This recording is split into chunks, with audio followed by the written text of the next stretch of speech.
I'm Laurie Cardoza-Moore, and this is Focus on Israel.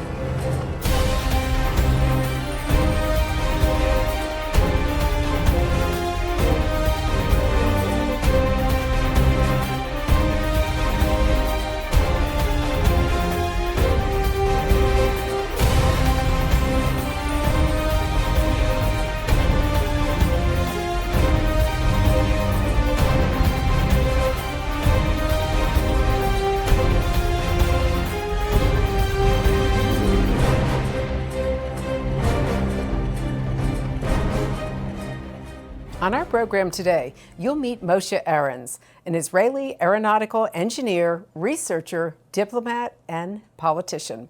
Since 1949, he was a part of Israel's history and served as a member of Israel's Congress, ambassador to the United States, and as Minister of Defense 3 times. Hello, I'm Laurie Cardoza-Moore, president and founder of Proclaiming Justice to the Nations, a nonprofit organization dedicated to educating and sharing the message of Christian biblical responsibility to the people and land of Israel against the rise of a global genocidal anti-Semitism. I've come to realize that Israel is facing threats from nearly every corner, from Iran's nuclear weapons program, from terrorist groups such as Hamas and Hezbollah.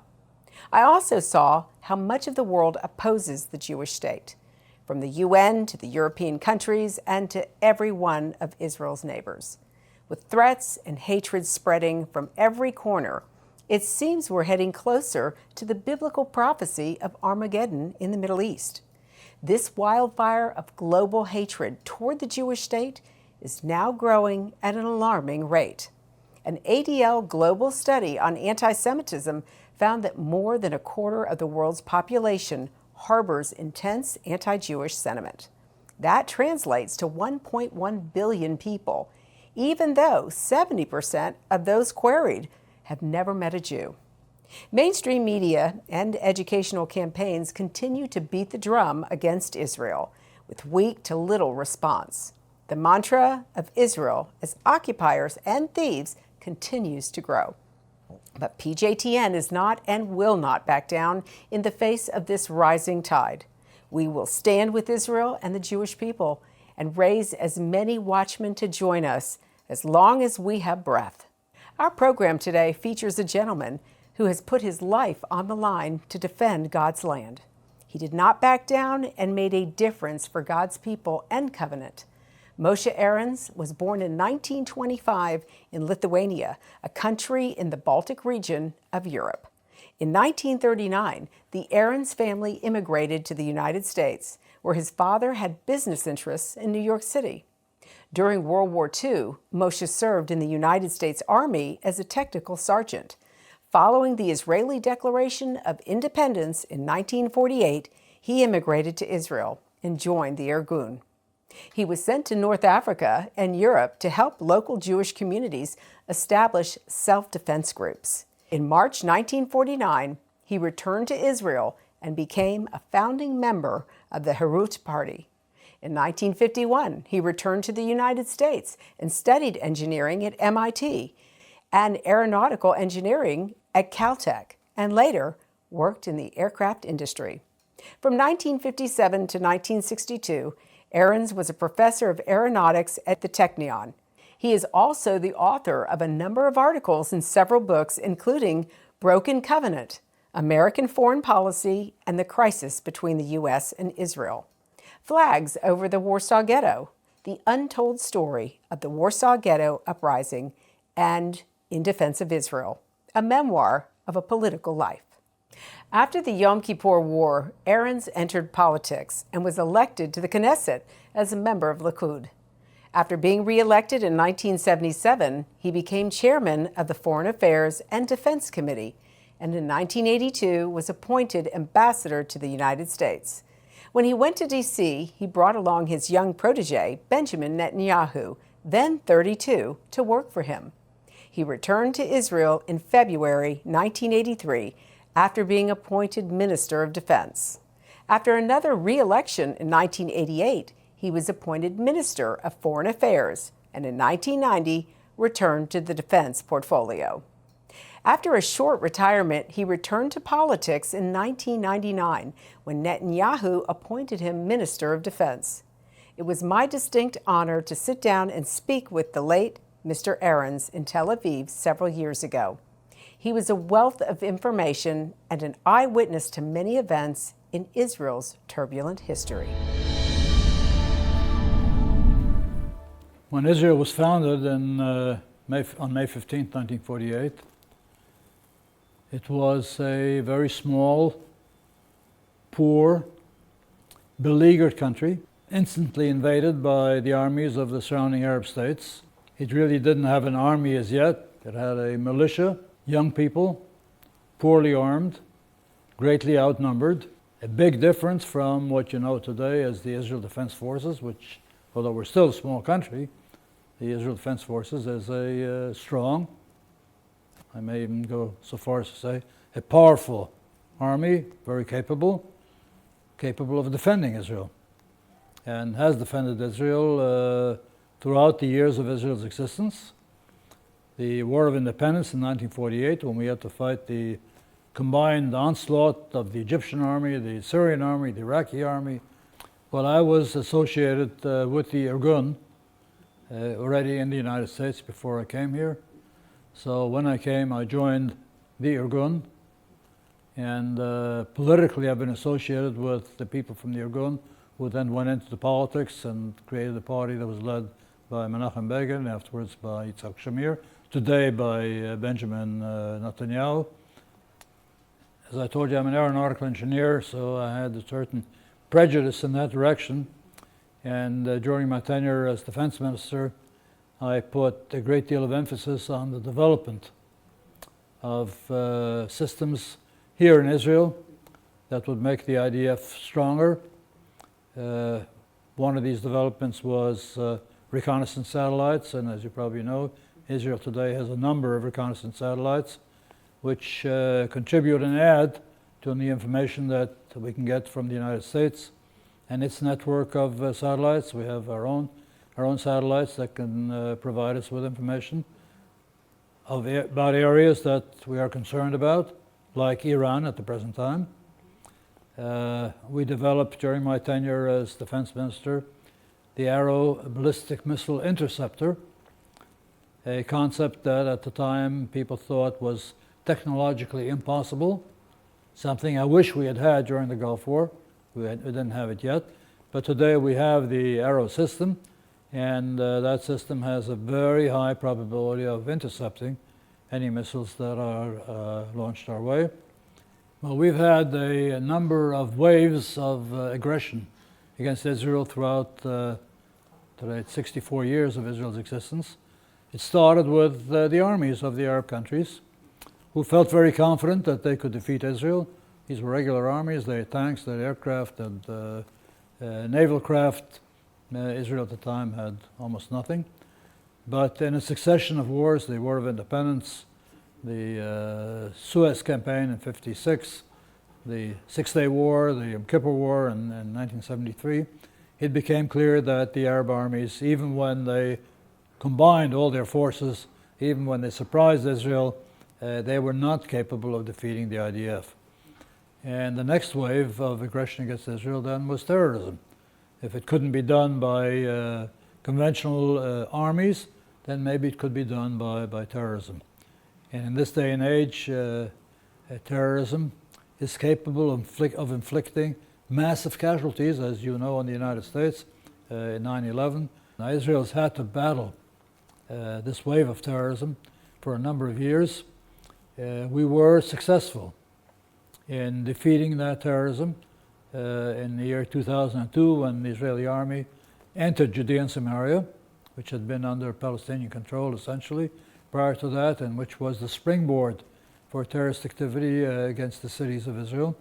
So that wave of terrorism I think we have overcome. There came another wave then that goes under the initials of DBS, disinvestment, boycott, and sanctions, try to isolate Israel like economically. Fortunately, Israel is strong economically, and I think that has not been successful.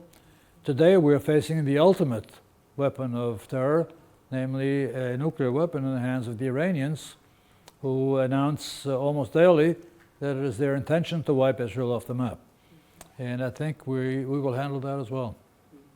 Well, the Golan Heights originally, after World War I, when the Middle East was parceled up between Britain and France, had been intended to be part of what was called the Palestine Mandate, designated to be the future Jewish state.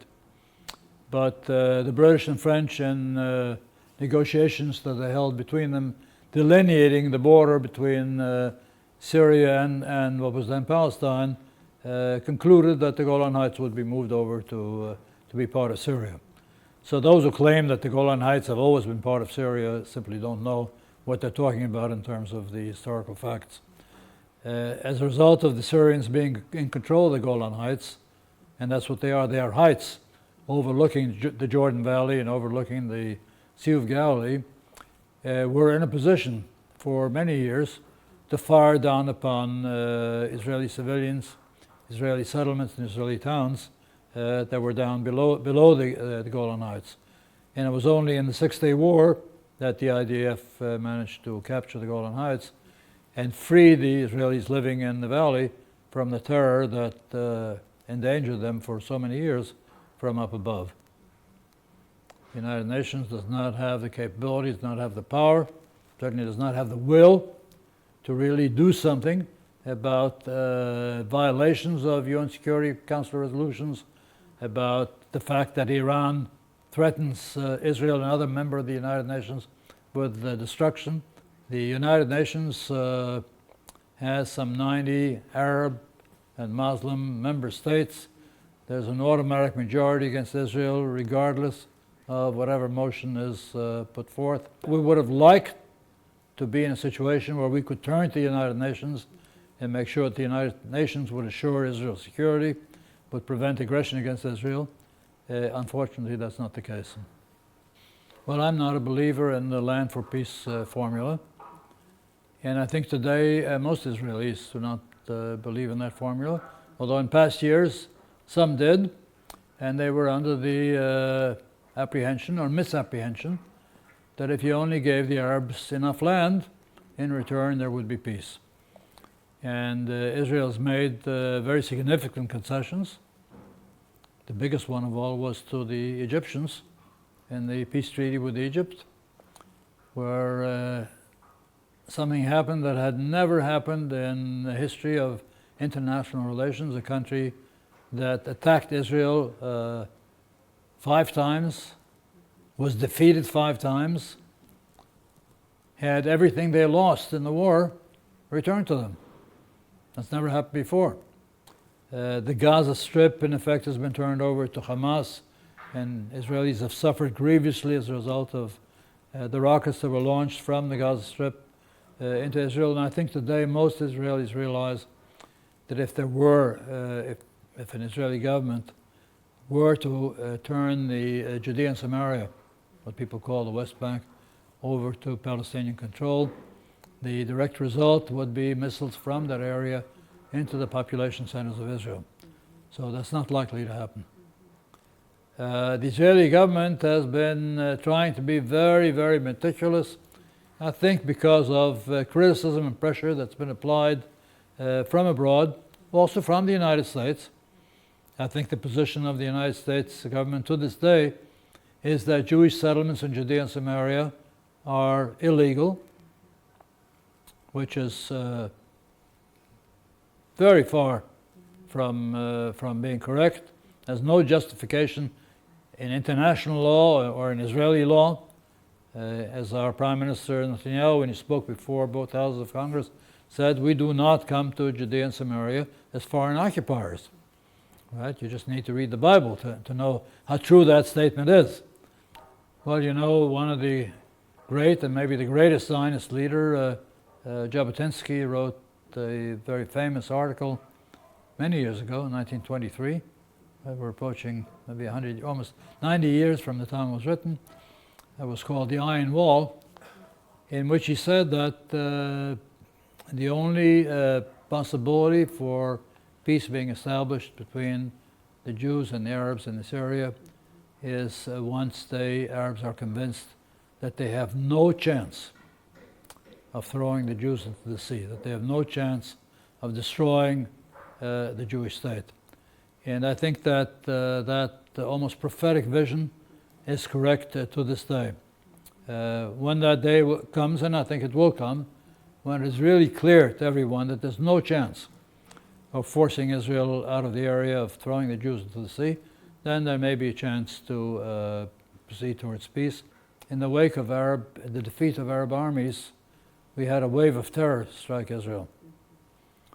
And during a 2-year period or so, we lost 1,000 Israeli civilians as a result of Palestinian terrorist acts in the cities of Israel. Now, the base for that terrorist activity was in Judea and Samaria, in the Palestinian towns and villages of Judea and Samaria, so that we don't have to hypothesize what might happen if Israel were to evacuate that area, if the IDF were to evacuate that area. We've seen it before. We've seen that. We've been to that movie. That's what you call déjà vu. We've seen that, and I don't think Israelis want that to happen again. I want to take you to Israel in pictures and film. I want you to see how God's sovereign hand can be seen before our eyes right here in this land. That's why PJTN is offering a special anniversary package that includes a captivating new book and award-winning DVD.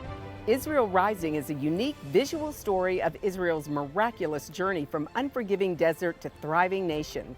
Thousands of years ago, the prophet Ezekiel foretold a future time in which the arid land of Israel would come alive for its people. Now this breathtaking book documents the fulfillment of this vision, as rarely seen photographs from the 1880s to the 1940s are juxtaposed with recent photos of the same locations. This book will inspire and captivate you as it illuminates Israel's foretold awakening in a new and unforgettable way. In addition, you'll receive the award-winning documentary, Israel Indivisible: The Case for the Ancient Homeland. This inspiring film examines the many political twists and turns that make Israel the world's most controversial nation. From Abraham and the Promise to the issues facing the Jewish state today, the film examines the historical, archaeological, legal, and biblical foundations for the modern state of Israel. This is a limited time offer for these two remarkable resources for just a one-time gift of $70 today.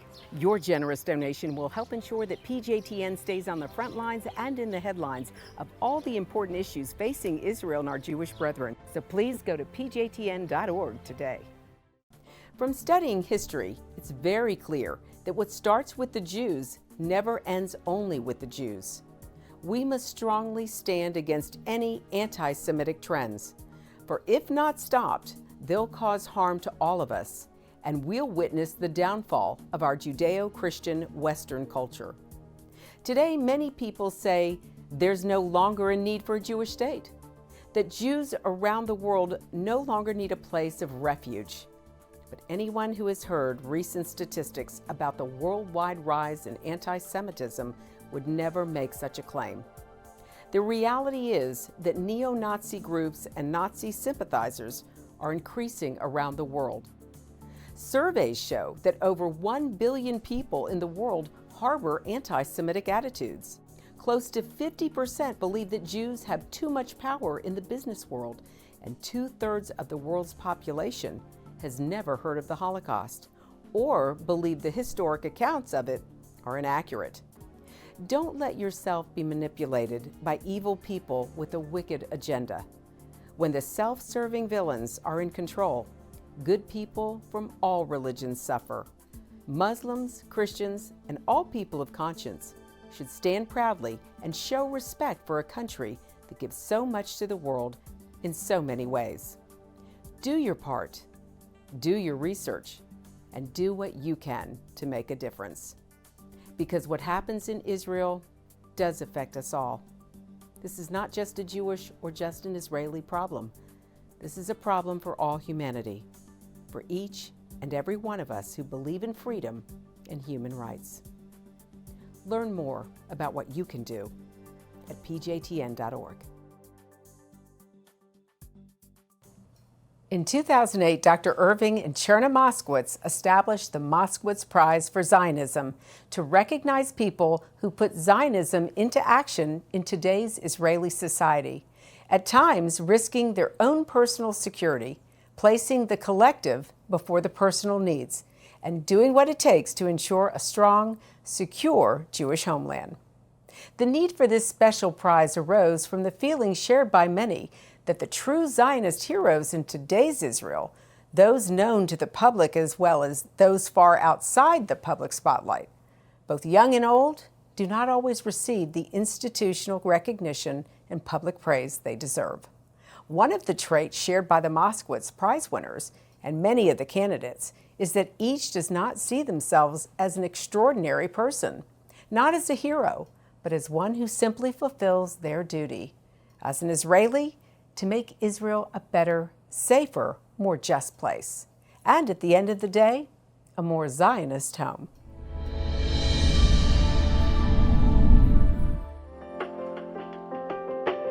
משה ארנס, הג'נטלמן של הפוליטיקה הישראלית, משתייך באופן מובהק לדור אחר.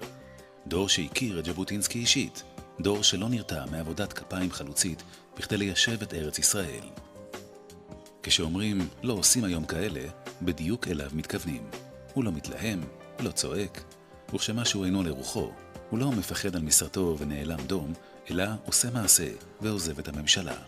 אידיאליסט. לו הייתי נשאר שר ביטחון, על אבי היה טס היום בחיל האוויר, מטוס הקרב הטוב ביותר בעולם. הישג נוסף שנרשם לזכותו בזמן כהונתו כשגריר ישראל בארצות הברית הוא איתור ציר מוכשר ומיומן. בנימין נתניהו הצעיר. לו היית שואל אותי אז, האם אתה חושב שהבחור הצעיר הזה הוא יום אחד יהיה ראש ממשלת ישראל, וייבחר לא פעם אחת, אלא פעם שנייה ופעם שלישית, נדמה לי אפילו פעם רביעית, אז הייתי אומר לך, זה חלום. הערב מקבל משה ארנס את אות ההוקרה של פרס מוסקוביץ' לשנת 2017.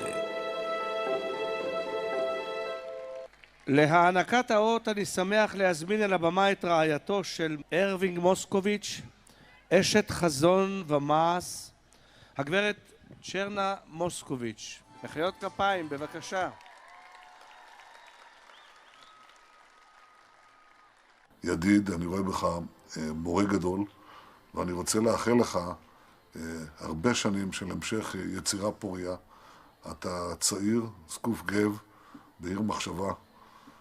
אתה תורם את כל מרצך, לא רק לעם ישראל, אלא גם לאמת ההיסטורית. אתה עשית פעולה בלתי רגילה בספר שלך, שחושף את האמת על מה שקרה בגטו ורשה, על חלקם של לוחמי בית"ר, של האצי. אני חושב שתיקנת כאן עוול היסטורי ענק.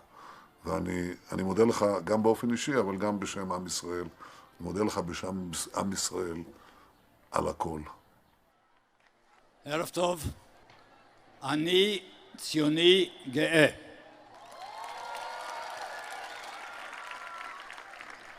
ציונות היא אהבת ארץ ישראל. ונאמנות למדינת ישראל.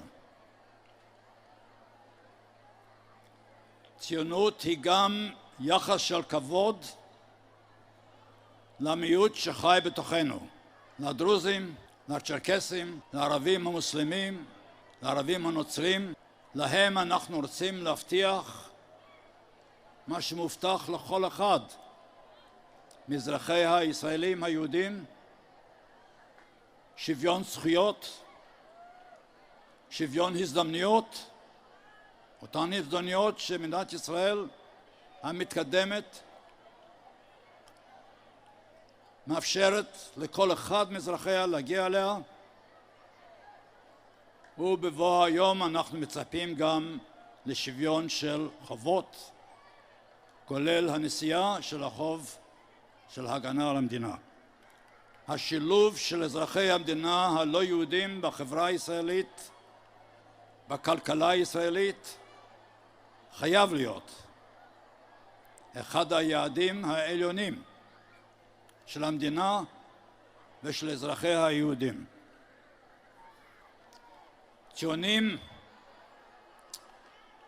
שהגיעו לגילי זכו לפרס. לראות עוד בחיים את הגשמת החלום שלהם. אין פרס גדול ממנו.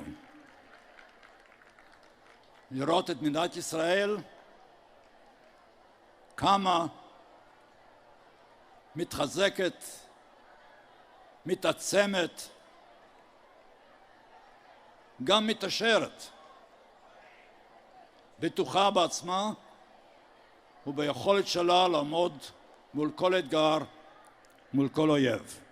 אני מודה לוועדה שהחליטה לזכות אותי בפרס מוסקוביץ. אני מודה לצ'רנה מוסקוביץ. אני מודה לכל אחד מכם שבאו לחגוג כאן איתנו הערב את איחוד ירושלים. תודה רבה.